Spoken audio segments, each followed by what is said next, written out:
There's going to be problems for the Boston Celtics this year. I'm telling you. Fuck out of here. This guy. What's good, YouTube, man? Welcome back to another episode of Self Check. You watching it on E. T, man, what's good with you? I got T with me. Got anything we get started? When we get started, man, we appreciate all you ghosts that clicked onto this video. Man, they show that you're willing to give us a chance to watch our videos. Man, if you've been subscribed, we appreciate you. You ready to rock? Yes, sir. Let's rock. All right, so I want to talk about the Boston Celtics, right? So I seen like a little article, right? It was talking about like they off season, right? That they didn't really have that good of an off season. They didn't really make too many improvements, and they might not have a good year. But you still got JB and JT. And when you look at last year, for the most part, either JB was out, or JT was out, or Marcus was out, or Kemba was out. So you really didn't have a full year with your whole team. So hopefully JT and JB and Marcus can kind of stay healthy, and we'll see what they can do. Let's break this into two parts, right? You know how we do from now on. I want to talk about Dennis Schroder, right? So you kind of got Dennis Schroder on like a hell of a deal. He ain't really had too many options left anyway because he turned down that Laker contract. Oh my goodness. Like, to me, which is kind of crazy, but whatever. He wanted like 20 million. He had to settle for 6. Oh my God. So I want to talk about Dennis Schroder. And then all this talk about trading Jaylen, we're going to kind of get into that too. So, okay, let's talk about Dennis first, right? What do you think Dennis brings to this team? You think Dennis, all right, let me ask you, you think Dennis is a good defender? Yeah. Okay, so you got Dennis and Mark Garth kind of going to have, not a tough time defending on if they like a star guard.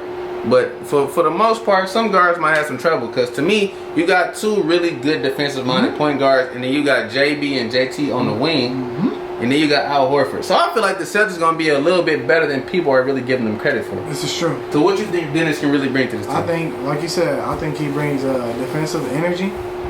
I think he brings, he's healthy.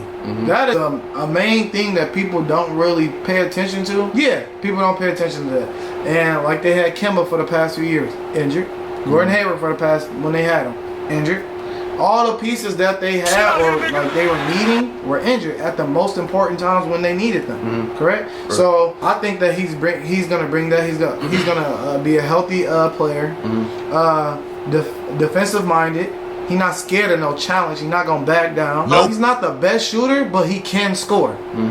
So I think he brings, and his energy, his whole, persona. Like I just think that he just brings like an attitude to him, where like he not the best point guard in the league, and he know that, or he not a top guard in the league, and he know that, but he play like it. If you know what I mean, like the way his game. I think he just bring like a lot of energy. Defensive energy, offensive, okay, but more defensive than anything. I think that they need that too. That's how I look at it. Ooh, how you look at it? All right. So what I think Dennis gonna bring to this team now? Okay, so like Dennis can score. Now, do I think he gonna average kind of what he did in OKC? Like to me, like I always say, man, context matters, right? So when Dennis was on OKC, the best player was Chris Paul, right? But Chris Paul is pass first. So with him being pass first, that's how Shea was kind of able to get his points, and then Dennis was able to get his points. Now this situation here is a little bit different. JT gonna eat first, and then JB gonna eat second, and then if Marcus is willing to maybe kind of take a step back a little bit and let Dennis kind of be the third option. I feel like with him kind of like missing out on all this money, and this is only a 1-year deal, I feel like he just gonna kind of come in and kind of just do whatever they really need him to do, so he can make that money back up. He gonna bring his little defensive intensity next to Marcus Smart. That's gonna be something to see. So now I want to talk about Jaylen Brown, right? Now me, I'm a firm believer at like whatever you really trade Jaylen Brown for is not gonna make you too much better, because more than likely, okay, so they was talking about Bradley Beal, but now I'm hearing Bradley Beal might stay, because if Bradley Beal stays, he get to sign this ridiculous ass contract. I don't know if Bradley is willing to trade in that money for a little bit better chance at winning. You have a little bit better chance in Boston, but then you still have to run up against Milwaukee. You got to run up against Brooklyn. So it's like, do I want to take the chance and try to win and kind of sacrifice this money, or do I want to stay over here and get this guaranteed cheese and, whatever. If you're not trying to get Bradley Beal, if it's Bradley Beal or whoever, I don't think you should trade JB regardless. At this point in his career, JB good for at least 23, 24, 25 a night. He averaged about 25 last season. And if you trade in somebody for JB, you bringing in probably a weaker defender, because to me, I think JB is one of the best two-way players in the game. You trading in some defense, maybe for some offense, and that's really not a good idea to me.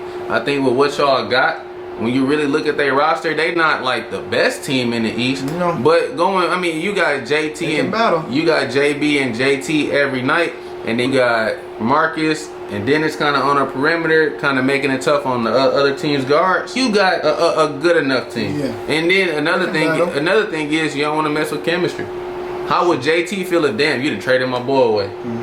Especially if it's not for you know, like Bradley Beal and JT cool, but like if it's not for Bradley Beal, if I'm JT, I'll be like, damn, like y'all done traded my dog away. Like, what we doing over here? Shit, I might want to leave next. Yeah. So, I mean, the Celtics, to me, I'm curious to see what they can do because I'm a big JB fan. I know you rock with JT.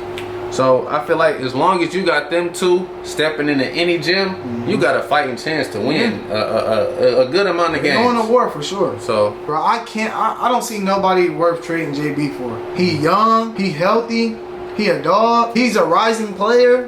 I'm not saying he gonna be good as JT, but bro, he is every year his game is getting better. I feel like I ain't gonna say I feel like they need each other, but I feel like their growth has been because like they get to go up against each other when they do practice and then shoot around and all that stuff. I can't see JT without JB. Now that I have seen them play together, I can't imagine JT and JB without each other. Right. Alright, man, comment down below, man, what y'all think, man. One more thing, it say about 98% of y'all that watch our videos are not subscribed. So if you've been watching our videos, you're a returning viewer and you're not subscribed, why not subscribe, man? The videos gonna keep coming. We're gonna keep dropping content.